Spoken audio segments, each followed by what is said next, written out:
ஆண்டவர் சொல்றாரு யோசுவாவை பார்த்து, பலன் கொண்டு திடமனதாயிரு. ஏன் இந்த வார்த்தையை சொல்றாரு அப்படின்னு சொன்னா கவனிங்களேன்.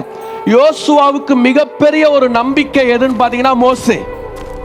மிகப்பெரிய ஒரு நம்பிக்கை மோசே தான். அவருக்குள்ள எல்லாமே, அவருக்கு உலகமே மோசே தான் அப்படி என்பதை போல வாழ்ந்து கொண்டிருந்தவர். ஆமென், அல்லேலூயா.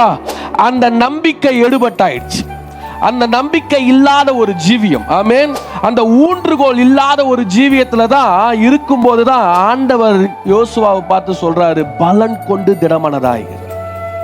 சில நேரத்துல நம்ம அதிகமா நம்புகிற காரியங்கள் நம்மை விட்டு விலகி போகிறப்போ நம்ம தத்தளிச்சிருவோம். ஆமென். அப்படிப்பட்ட ஒரு சூழ்நிலையில தான் யோசுவா இருக்காரு. அவரை பார்த்து தான் ஆண்டவர் சொல்றாரு, ஸ்தோத்திரம், பலன் கொண்டு திடமனதாயிரு அப்படின்னு சொல்லிட்டு. ஆமென், அல்லேலூயா. ஒருவேளை உங்களுடைய வாழ்க்கையிலும் சில நம்பிக்கைகளை தளர்ந்து போயிருக்கலாம். சில காரியங்களை நீங்க நம்பிக்கொண்டிருக்கலாம். அந்த காரியங்கள் கைகூடாமல் இருக்கலாம், வராமல் இருக்கலாம், சேராமல் இருக்கலாம், இணையாமல் இருக்கலாம். ஸ்தோத்திரம். சில காரியங்கள் ஒதுங்கினா நல்லா இருக்கும் என்பதை போல இருக்கும். அந்த காரியங்களை ஒதுங்காம இன்னும் நெருக்கமாக வருகிறதை போல இருக்கும்.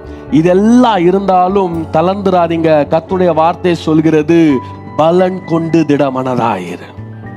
அல்லேலூயா.